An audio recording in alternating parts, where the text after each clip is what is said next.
Hello, ladies and gentlemen, boys, girls, and sentient robots. My name is Nick, and this broadcast is brought to you in glorious GOLDMANvision. Today we're talking with Joel Daly of Comic Book Cast 2, as well as Caped Joel. Joel, how you doing today, man?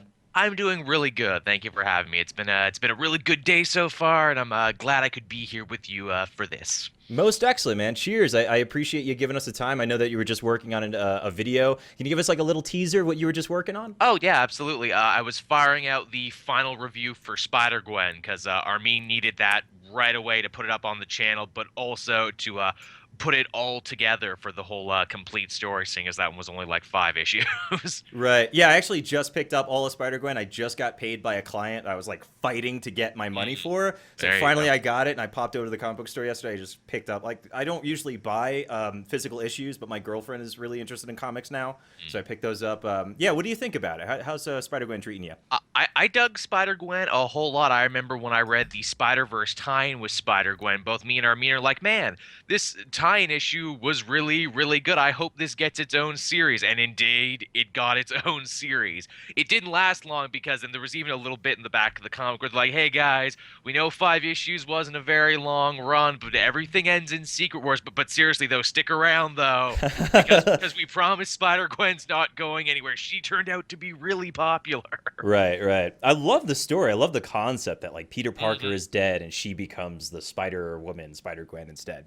And then the whole world has changed around due to a lack of Peter Parker. Like, Ben Grimm is there, but he's just a normal cop, which loads you with questions. And the Punisher is there, but he's a cop, not a soldier. And Matt Murdock is there, but he's a bad guy, though. Oh my god. Dude, Matt Murdock is the Kingpin, more or less. Wow, are you serious? Yeah, he's more or less. The story that they went with basically is that Matt Murdock was Wilson Fisk's lawyer. And Wilson Fisk went to jail, and Matt Murdock's like, well, guess I'm in charge now then. I'll take over? Yeah, sure. Yeah. Oh, dude, he even has like a Darth Vader moment with her in this last issue where it's like, Gwen, with your skills in my mind, if you joined me on the dark side, we could do so much. And also, like, her dad, George Stacy, is still alive, and Ben Parker is still alive. Wow. Yeah, that's all right. So yeah, I gotta get to that as soon as I finish this interview. But yeah, let's get right to the questions though. So let's start off real simple, real easy. What were some of the first comic books that you've ever read as a kid, as a teenager, as whatever? I can think of this one exactly. The first comic I ever read was the first appearance of the Black Tarantula in Spider-Man, and I got that comic at the grocery store. Now, again, for all you youngins out there, once upon a time, you didn't need to go to a special store for comics. They had them at grocery stores and drugstores. They don't do that anymore, and they wonder why the comic industry is in trouble. Maybe if you put comics where people could get them, maybe. Yeah, especially nowadays. I mean, like, I live in New Mexico now. There's probably about 2 comic book stores within like 50 miles, in a 50-mile radius, you know? And I remember when I was a kid, the first comic book that I picked up was, I believe it was Independence Day. They had like a IDW run or like a Dark Horse run of that. That was the first comic that I actually purchased, and everything else was kind of given to me by my uncle. But yeah, like, you're absolutely right. Comic books were well accessible back in the day. What were some comics and characters that like stood out to you in a special kind of way, or still stand out to you? Well, I mean, you know, as a child growing up there and everything, I had all the amazing animated series: your Batman, your X-Men, your Spider-Man. All the classics were very much in my mind. But weirdly, the one who stuck out to me more than anything was actually Green Arrow, and I loved Green Arrow mainly because I loved Oliver Queen, and I love this idea where it's like, he's everything Bruce Wayne pretends to be. He actually enjoys being rich and being a playboy and being a hero. Isn't that fun, a hero who enjoys what he's doing? Why is that so rare that a hero enjoys what he does? That's true, man. I mean, I think that being a hero probably comes with a lot of caveats, a lot of, you know, you don't really get to enjoy to play video games, you don't get to read comics or anything like that.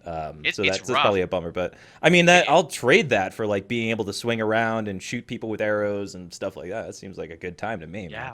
I mean, of course. What about some like lesser mainstream characters, like perhaps from Image Comics or something like that? Do you have any like kind of underdog characters that you're really happy Oh with, yeah. or? Well, it's funny when it comes to underdogs. I'm actually more of a fan of underdog villains than anything. I love the Mm. idea of loser villains who Yeah. put on costumes, like the Shocker. Like I think the Shocker is poster boy for like the D-list villain, where it's like, well, maybe I'm gonna get that Spider-Man today. It hasn't happened the other 100 times I've tried this, but you know what? I believe in me, and I'm gonna go out there and try this. It's important to believe in yourself, villain or hero. You got to it's really cer- believe. it, certain D-list villains, it gets to the point where they almost become sympathetic towards like this guy just gets beaten down so hard every time, but he just gets back up on that horse. Of course, I really loved Superior Foes of Spider-Man and Mhm. Secret Six and books like that, where it's like, we're gonna make a team of D-list villains and we're gonna show, that they're more than what they seem to be. I really like those runs. Right on, right on. So, do you see yourself as like a? I'm trying to fire through all the easy questions first, and like we'll like kind of stretch it out and get a little more philosophical, if you will. Oh no, bro. Do you see yourself more as like a YouTube superhero or like super ally, perhaps a super villain? Like, who would you see yourself as in this YouTube world? Well, I certainly don't see myself as a hero. I'm certainly not that cool of myself. I mean, sure, I get some nice messages every now and again from fans who are like, hey, listening to your podcast and your reviews, it helped me through a rough time and whatnot. And I mean, that means the world to me. And I guess if that makes me somewhat heroic, then I'll take it. Hmm. Then I'll Right then on. I'll definitely take that. I know one of your other questions you had on there. Do you see yourself as cosmic level or street level when it comes to the YouTube game? Yeah. Well, that's kind of a loaded question, but what's your answer? I thought long and hard on this one, and I think comic book cast as a whole, I really do think we're street level. I think we are the street level heroes because if you listen to our podcast, we're very down and dirty. We swear quite a bit. We swear more than I think all the other YouTube shows put Yeah. together. No, I could definitely see you guys as like heroes for hire, kind of going on. You know what I mean? If you got a dirty job, we'll get it done. We're not scared of anything. Hey, what's going on, Joseph Millay? Glad you jumped in here. Cool, man. So yeah, what else we got talking about? So going to comic book cast because we just mentioned that. Are you friends with the other members, or is it like strictly business and like you just get things done, or do you guys kind of like talk and chat afterwards? Well, I'm sure some people in the comment section would tell you that those guys aren't really friends. Look at the way they talk to each other. Right. Yeah, man, they're all good buddies of mine. A day doesn't go by that I don't talk to them about something. We have like giant long chat logs together of everything we're doing. We bust each other's balls unmercilessly. Like I swear if we were any family relation, we would be brothers because we're constantly ripping on each other to the Yeah. point where some people are like, are they serious? I don't know. And obviously, I work closer with Armin than anything else, and of course, the other guys they come along for podcasts and everything, and we have other projects on the side. I've been working with Matt a lot recently from Australia because we do Blood Sweat Comics now. That used to be a show me and Armin did. Now it's a show that me and him do every Monday. Mhm. And yeah, I mean, I definitely think we're close. It's definitely a long distance relationship we all have because we are spread out all over the world, be it like friggin' Georgia, Australia, Britain, Vermont, Canada, England, Australia, as I mentioned. We are just all over the map. And definitely one of the things we're trying to do is we're all trying to meet up more and more. I will be meeting Armin for the first time in Montreal actually next month for Wow, Montreal Comic Con. Yeah. that's awesome, man. Yeah, we've worked together for 4 years, never met each other in person. Here's hoping we like each other. Yeah. If you see him, he's like 7 feet taller than you are, or something like Aw, that. man. It's so strange. No, Yeah, I think it's really amazing that there's so many members of the comic book cast, and you guys come from so many different places, men and women from all around the world. You still manage to collaborate and work very well with each other. Like, what's the process of preparing for that? How do you coordinate together? well, I mean, it's we definitely try and have rigid times in place. Although we often like to say we're on comic book cast time, which is like we'll get it done eventually. Right. But recently, Armin's really changed his schedule around. He's been getting up much earlier, which means because of that, I have to get up earlier because we have to get together for podcasts, which Hmm. works well for some of our people overseas because us getting up earlier means it matches up more with their time because certain times when we were doing the show at like 4 in the afternoon that would suck for Tom and Matt because Britain Australia times that would be like 3, 6 in the morning for them. Right. And yet they would show up and do it anyway, which I mean, kudos, good on them. I don't know if I would be willing to get up at that time to do our show. Yeah, I hear you, man. I hear you with that because like I'm trying to collaborate with a few people that work around the world. I'm trying to work with a woman that lives in Australia, and it's just like trying to work out that time is insanity. It's rough. It's Owen Likes Comics says Joel v. Armin, Dawn of Conflict. Yeah. Oh, dude, we've got so much stuff in mind for stuff we want to film when we're out there. We should totally do that. I should add that to the list of stuff we got to do. What are some of your fondest moments of working with Armin and the rest of the comic book cast? Do you have any like interesting stories that are kind of like PG-13 or like wouldn't ruin your career? Okay, I got to clean these up a little bit. Okay. But no, some of the best stuff that I can remember doing, along with doing podcasts and doing reviews and everything, we do riffs. Over on our Daily Motion page. I love that, by the way. That's one of my favorites on your. I'm glad you like it. That's one of my favorite things. That was an initiative that Sean pushed early on because he's a big fan of Mystery Science Theater and everything, and I pushed even harder because like I was a fan of like Hellfire commentaries on YouTube and everything. So I'm like, oh, dude, we could do this. There's so many great superhero cartoons we could talk about and crack jokes about, and we do. And since then, it's grown even bigger. We do like special themes, like with the Power Ranger movie coming up. We're like, oh, we should do like big arcs in that show, and we should riff those. It's like, yeah. And then it's like, oh, well, there's a new movie coming out, the new Godzilla. Oh, well, we should riff the old Godzilla cartoon where there was one. And we have so many that you haven't even seen yet. Are you talking about the 90s cartoon? Yeah, the 90s? yeah. Yeah, oh my god, we did that. We did Men in Black. We did Jackie Chan Adventures. We're all just like going through our childhoods. We're like going through all our Saturday mornings. And here's the thing about riffs that I will share with you and the audience. We record those like months in advance is the thing, and Armin will sit on them and then release them in blocks. So he's got like a pile of ones you haven't even seen yet. Is the thing, and it gets even interesting. It is interesting, and it gets even funnier too because we'll make like cultural references, like we'll make fun of what was happening in the time when it was recording. We're making like Mitt Romney jokes in like 2012, where it's like, oh man, geez, this is way too old. Or what was the other one we made? Oh, way to be topical. Way to be topical. But then we lampshade that and be like, Matt, by the time this comes out, it's going to be like 5 years before people see this. We've even gotten to the point now where I think one of the newer ones we put out was Skeleton Warriors, that old Tony J show, if people remember that. And we make a joke in there where it's like, it'll be 2015 and we still won't have heard anything about Batman v Superman, or that movie won't even be out yet. And indeed, by the time it came out, he was correct. Yeah. So, which is great too, because that means we're fans of the riff, because it's like, oh man, it's been months since I recorded this. I don't even remember what I said. This is going to be fun. Yeah. See, that's always difficult for me personally, because like I do stuff and then like I edit it and I shoot it out the door as soon as I can, because like my channel is very young. So it's kind of like difficult to really enjoy the content. So maybe I should try like shooting some stuff in advance and like then editing it later and figuring it out from there. That seems pretty cool. Do you ever get stopped by fans in the street or like at Comic-Cons or anything like that? Well, I'll tell you this. I live in the middle of Canadian nowhere. I live in cottage country.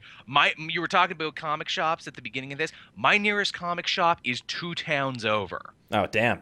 I have to drive a considerably long time to get physical issues, which because I need them right away because Comic Book Cast turnout rate is so high, I've been buying pretty much all of my stuff digitally for like the last 2 years or so. I was lucky enough to get out to the store for Free Comic Book Day and kind of shoot some stuff around there. But sadly, I don't make it out to shops anymore, which really sucks. But I mean, hey, there's so many digital platforms out there. And what was the question? I went on a tangent. I forgot what the original question was. Do you ever get stopped by people that recognize you at cons or anything like that? Well, it's because I live in cottage country and because, it's mostly old people. Like I joke and was it on a podcast? I'm living in a condo currently, and I am I'm the youngest person in this condo by like 3 decades. So it's not necessarily a bad thing if you've seen like the youth today. It's true, not a bad thing. So it's like, but yeah, most of the people, I don't get noticed in my hometown. I really, really don't. And sometimes I'll see a person with like an X-Men shirt or like a Batman shirt. I'm like, I wonder if they know about Comic Book Cast. Maybe I should introduce myself. It was Here's actually my weird. card. Yeah, here's my dude. I do have cards because That's important, man. You that need it that is shit. important. When you go to cons, you got to be showing those cards and you got to be networking.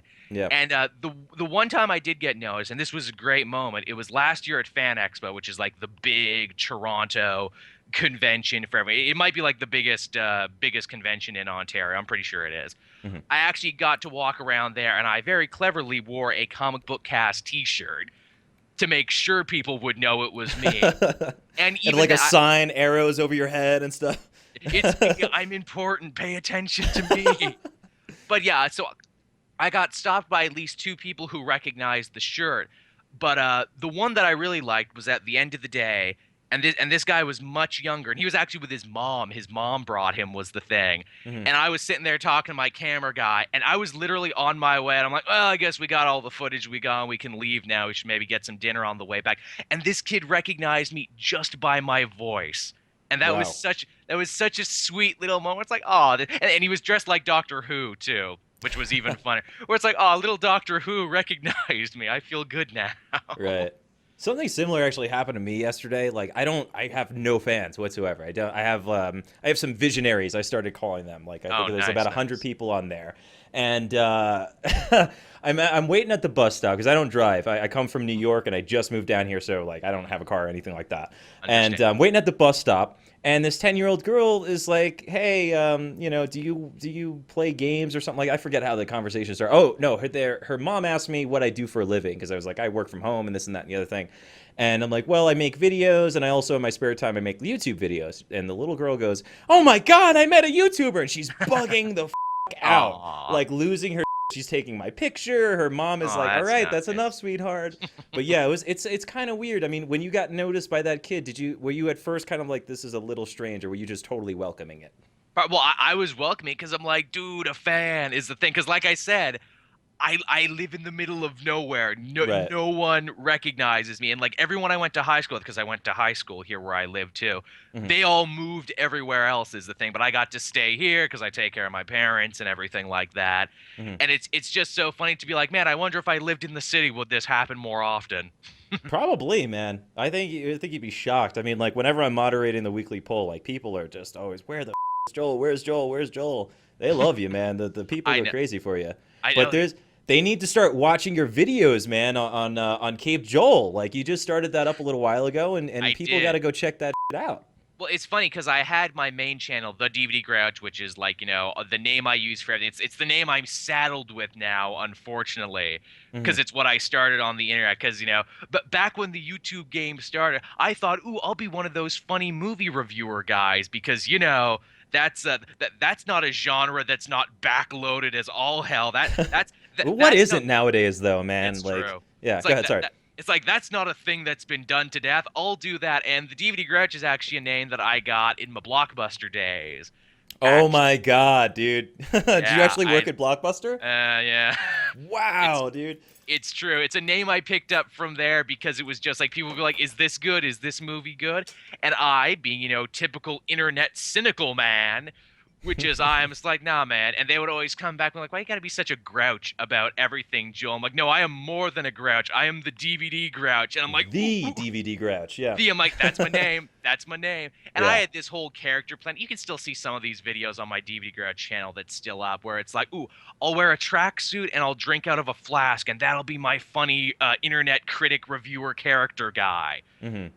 which ironically was off the back of that I got noticed by Armin, and then that's how I got all started with comic book cast and everything. And really, thank you, Armin, from saving me from that because the bubble burst on the whole funny named critic thing like 2 years after I started. Yeah, yeah. So thank you for that. You don't want to see like the Joel Days of Future Past, like what if things had gone differently? For some reason, this reminds me of oh damn, what's his name? It was a show on USA called The Critic. It was Oh the yeah, yeah, yeah. cartoon show with I John remember. Lovitz. Yeah, Yeah, yeah, that's yeah, yeah. for some reason I just picture that, like, just 2 years from now, if you were like still doing those reviews, just I would be really John. cynical and just like, all right, another It shitty movie. stinks. Yeah. It stinks. Well, actually, okay, true story, and I'll actually plug this guy. Mhm. A dude I went to high school with around here, his name is Josh Lewis. He also did, he's like a year younger than me, and he did the YouTube film critic thing. And he's actually getting pretty popular off the back of it. He actually launched his own site just recently, and he's actually doing pretty good. So, hey, shout out to Josh wherever you are. It's funny that two guys who went to the same high school both made it somewhat big on the internet, but in two different directions. Yeah, I'll make sure to put a little like in the post thing when I put this up on the weekend for YouTube. I'll put a little plug up there for him. Yeah, tell him Joel sent you. He'll like that. So I'm gonna jump around a little bit Yeah, because go for it. you were talking about your past as a YouTuber. What was the evolution of your career essentially? Because like you started as a film critic on YouTube, Hmm. and then from there you started doing comic books and such. When did Armin contact you, and how did that happen? Like how did he find you? Well, I had actually, it was right around the time Ryan Reynolds' Green Lantern movie had come out, Hmm. and I had like a really scathing review of that where it's like, really, guys, really, all the money you spent on this, so much money you didn't even report how much money you spent on it, and this is the movie we got. And I mean, hey, there but for the grace go I, Armin saw that video and said, oh wow, that's really funny. I got to get this guy on an episode of the Comic Book Cast.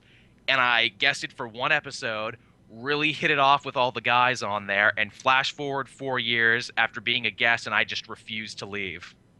That's how I I keep got showing my up, man. I did. And it's so I think that's why the weekly pool guys are like, man, Joe just kind of keeps showing up here. And I'm like, yeah, that's how I got my gig in my last podcast. Of course I'm not gonna leave.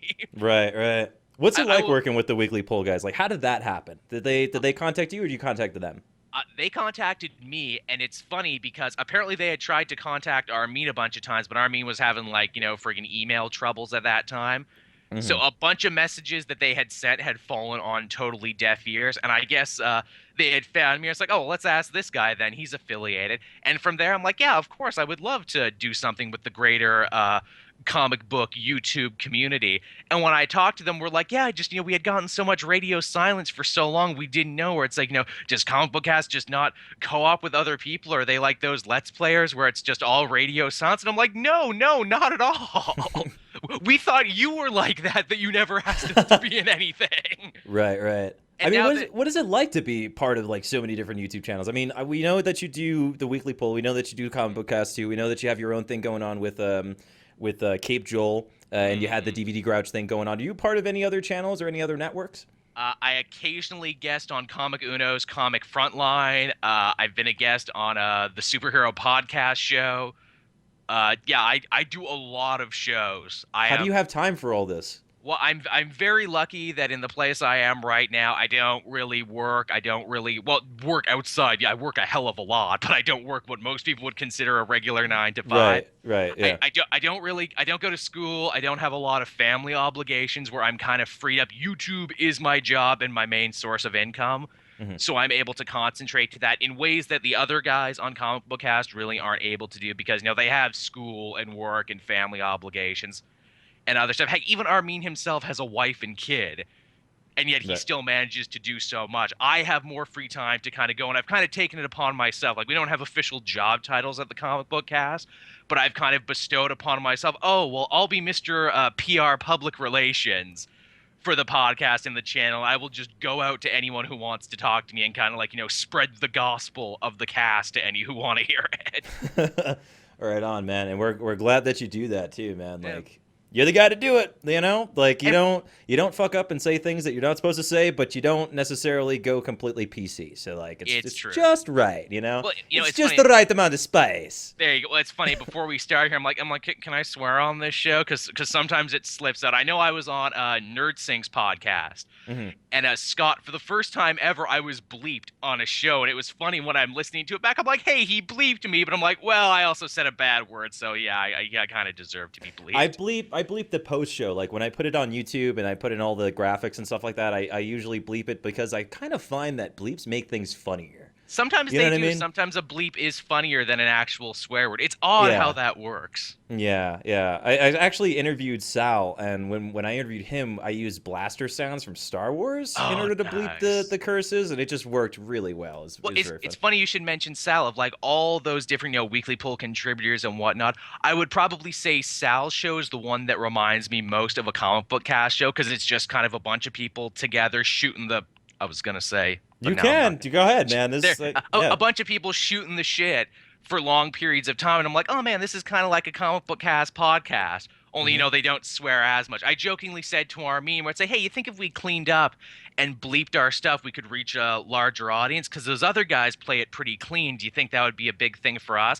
And then we both got really quiet, and we thought for a second, we're like, if we bleeped our show, it would be nothing but bleeps. It would be like just 2 long It would hours of take you twice as long beep. to edit it to like bleep Exactly. every fucking thing. Yeah. Where it's like that's not happening, and we're certainly not going back to bleep the backlog of shows. And after like 200 plus episodes, it's like nope, not Yeah, too happening. lake, man. You dug your grave already. You We dug your dug our close grave grave. already as the YouTube comic book answers to Howard Stern. Yeah. Which I will happily wear that badge. I know Armin said, it's like, what kind of journalism do we do with a lot of dick jokes? And I'm like, well, I guess we're dick joke journalists. I guess we should put that on our cards, shouldn't we? Yeah. It's not yellow journalism, it's flesh tone journalism. It's fleshy journalism is what it is with lots of flaps. Oh God. Yeah, yeah. See, Uh, now it is just a comic book cast podcast. Is what it is. So yeah, I mean, you're probably asked this a lot by your fans, especially on the comic book cast. Hold on, I just got a message in. New show, shooting the shit with comic book cast. I like that. I like Oh, the sound of that. hey, we're actually thinking of launching another show soon, so maybe we should keep that. Oh, but then Mm. again, but if you have the word shit in your title, though, that really okay. Well, maybe if we spell it shit, but we spell it with like 2 stars, because like that greatly limits your ability to put it other places, and like Yeah, for I people. mean, logistically, like, yeah, I don't know if that would. It's a good idea, but it wouldn't really work. I Because don't suggest it. we all remember Devin Faraci's Badass Digest, which is like a great resource for Yeah, but news, that's entertainment. badass. You can say that on you can say that on cartoons. You know what I Well, mean? but here's the thing, though. They changed it just recently. They're not Badass Digest anymore. They're Mm, like Life Death Cinema now, and that's Faraci. drastic. That is drastic. And the way Faraci said is like, look, the fact that we had ass in the name means even when I got quoted on stuff, they would have to like redact half of our thing, and that's just not cool for us. So we're like, Right. look, either we ride with the name people remember and this keeps happening, or we change our name to where I'm like, okay, I mean, I guess you rolled the dice and you changed it, so there you go. Yeah, growth is important. I mean, you definitely want to stay loyal to your fan base and loyal to like what you've been doing, but For, growth just allows you to provide more to your fans. You know what I for mean? sure. So I respect that. You're probably asked this like really often in like comic book cast, podcasts, and all kinds of stuff. But what are some of your like all-time favorite comic book runs? You know what I mean? Or Ooh. what? And as well, to build off of that, your favorite comic book runs. How can we continue those types of runs? What can writers do? What can illustrators do to save the comic book industry? Because a lot of people believe that it's dying. I disagree, but Yeah, what are your beliefs? people get pretty alarmist when it comes to the comic book industry, where it's like it's dying. Like, well, we've been dying since the '90s. If we're dying, then we've been on It's life been support. dying since the 70s. It's true. Yeah. I think it will exist in one form or another. But to answer your other question there about favorite ones, Gail Simone's Secret Six, definitely Mhm. on there. Judd Winnick Green Arrow, probably my favorite run on what might be my favorite hero. Uh, Morrison Batman, I like a lot of Oh Morrison. yeah.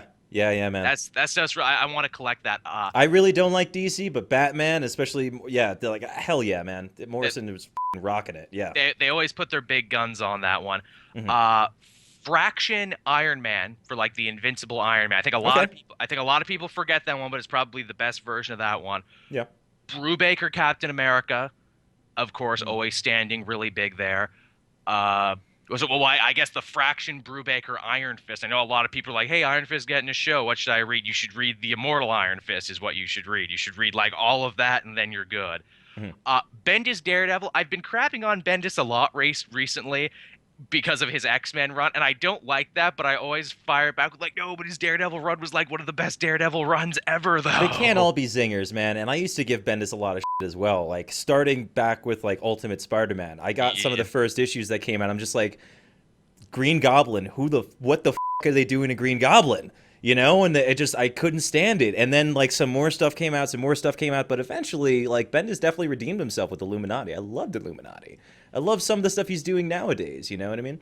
He's going to be writing Iron Man very soon, and I'm interested to see how that goes. I know the problem with Bendis, and I talk about this on the newest episode of Blood, Sweat Comics, where it's like, man, I can't wait to love his first two arcs on that, and then for him to take more, and then Yeah, for him to take more projects because he writes like a million things.